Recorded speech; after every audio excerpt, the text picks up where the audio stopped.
Salam alaikum, je m'appelle Geneviève Lepage, je suis docteure en psychologie et je suis la directrice du Centre Grandir, un cabinet de psychoéducation pluridisciplinaire avec des psychologues, une orthophoniste et une psychomotricienne basée à Fès depuis 2018.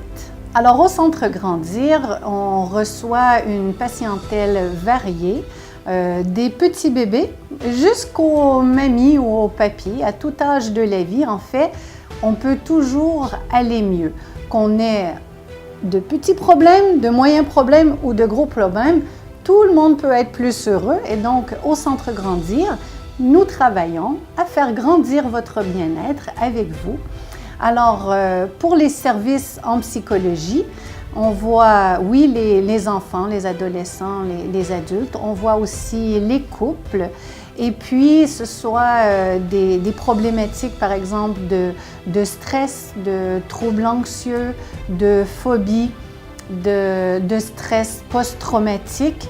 En fait, j'ai découvert dans ma pratique au Maroc que malheureusement au Maroc, beaucoup de personnes ont été victimes de maltraitance dans l'enfance, que ce soit à la maison ou à l'école, des punitions, des châtiments corporels ou des insultes. Et les gens grandissent et ça laisse des traces. Ça laisse un impact négatif sur leur estime de soi, sur leur confiance en soi. Et puis, moi, je suis spécialisée en psychothérapie EMDR.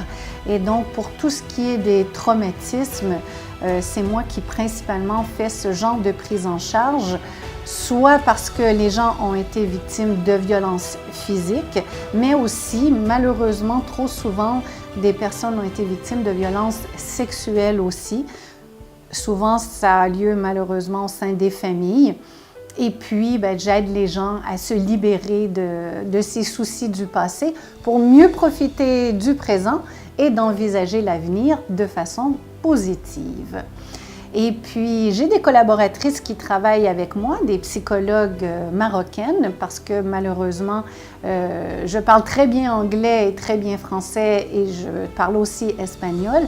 Mais ما كنفهمش بزاف العربية، 50% ديال العربية، donc je peux pas faire mes consultations الخدمة ديالي بالدارجة.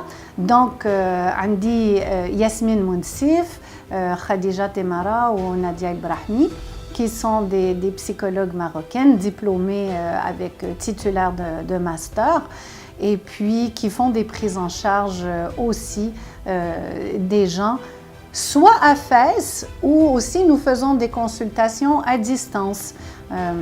Ailleurs dans le Maroc, parfois des gens ne peuvent pas se déplacer, mais la thérapie en ligne fonctionne très bien aussi.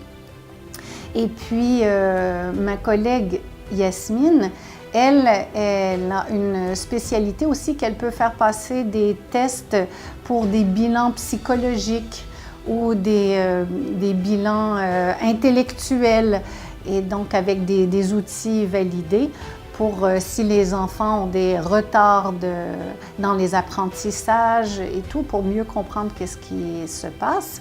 Ma collègue Nadia Brahmi aussi s'est formée à l'EMDR et puis Khadija, elle applique les TCC comme Yasmine et aussi Khadija, elle a fait des formations en thérapie d'acceptation et de changement, la CT.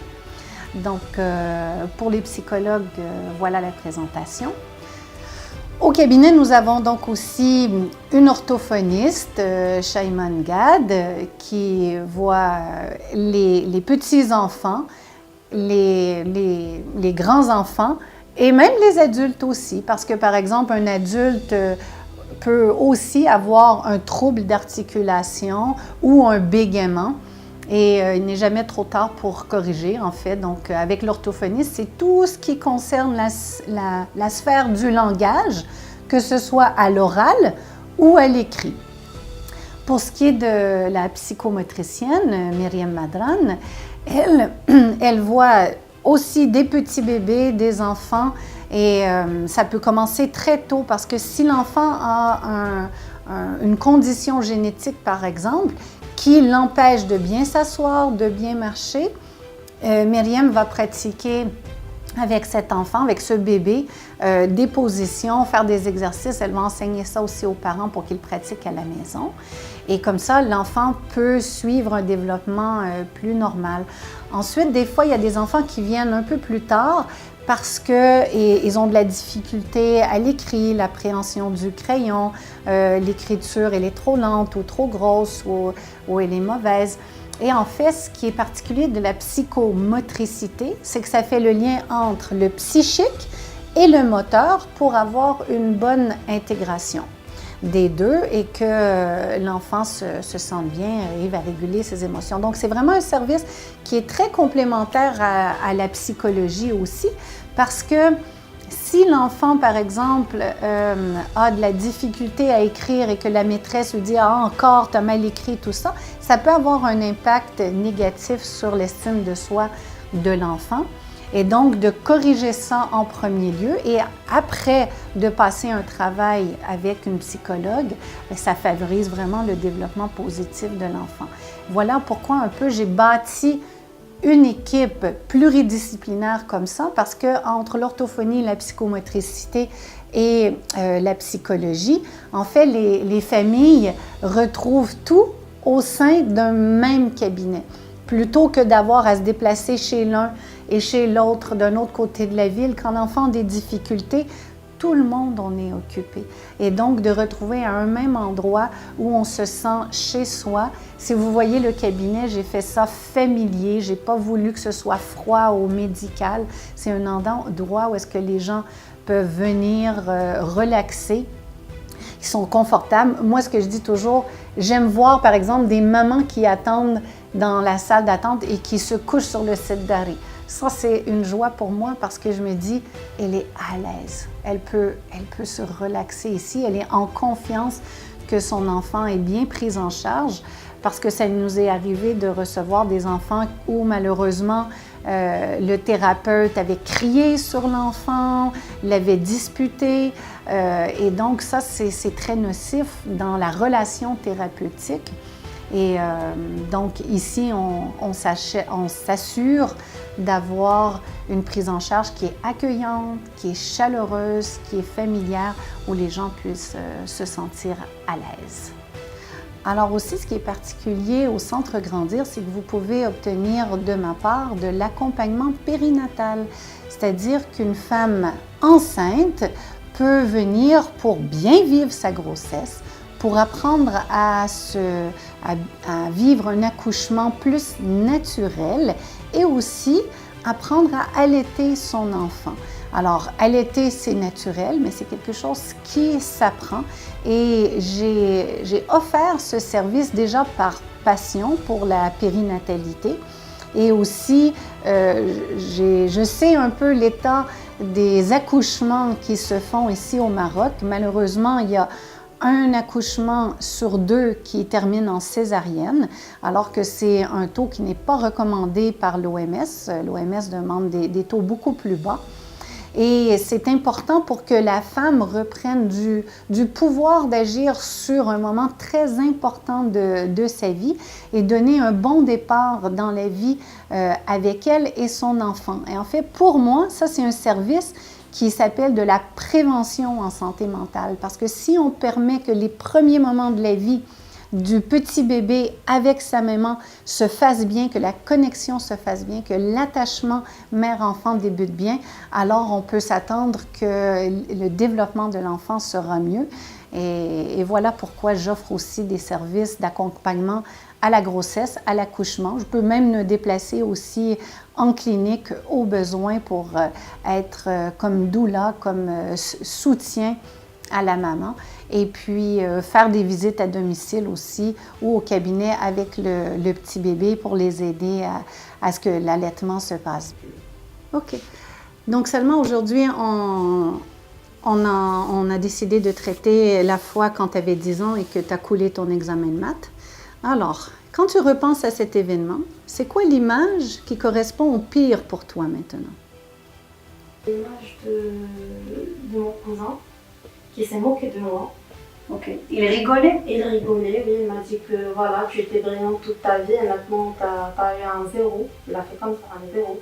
Ok. Cette image qui me revient à l'esprit à chaque fois. Cette image de ton cousin qui rigole et qui te fait comme ça le zéro, quels sont les mots qui te viennent à l'esprit, qui disent quelque chose de négatif sur toi et qui résonnent comme vrai maintenant? Que je suis zéro et que je ne suis pas assez bonne. Je suis- Le zéro me représente. Je suis pas assez bonne ou je suis nulle? Je suis nulle. Ok. Et plutôt que je suis nulle, quand tu revois l'image de ton cousin qui rigole de toi et qui fait ce signe, qu'est-ce que tu préférerais penser de toi maintenant? Que c'était une fois, ça ne va pas m'identifier en tant que personne. Ok. Donc, si ça t'identifie pas comme personne, plutôt que je suis nulle, qu'est-ce que tu préférerais penser de toi-même? Je Je suis suis bonne. Je suis bonne. Je suis Ok, bonne. super. Alors, maintenant, quand tu repenses à cette image de ton cousin qui se moque de toi, à quel point ressens-tu comme vrai les mots « je suis bonne » sur une échelle de 1 tout à fait faux à 7 tout à fait vrai? Maintenant, Maintenant, je suis bonne, on peut dire 6. ok? Quand tu revois l'image de ton cousin qui te dit comme ça, qui rigole et que tu as le zéro, et que tu penses « je suis nulle », quelle émotion ressens-tu? De la rancune. Autre chose? Déception. Ok. Est-ce qu'il y a de la tristesse, de la colère, de la peur? Oui, de la colère envers moi. Ok. Et là, tout ça ensemble, l'image de ton cousin qui rigole de toi et qui fait le signe de zéro, la pensée « je suis nulle », cette rancune, cette déception, cette colère, à quel point c'est perturbant pour toi maintenant, sur une échelle de 0, aucune perturbation neutre, jusqu'à 10, le plus haut niveau de perturbation possible. 7. Et cette perturbation, tu la ressens où dans ton corps? Ici. Donc à l'estomac? À l'estomac, oui. C'est le centre de toutes les émotions d'ailleurs. Tu fais confiance au processus. Si c'est trop perturbant pour toi, à tout moment, tu peux faire stop. C'est bon? Donc on y va.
Respire.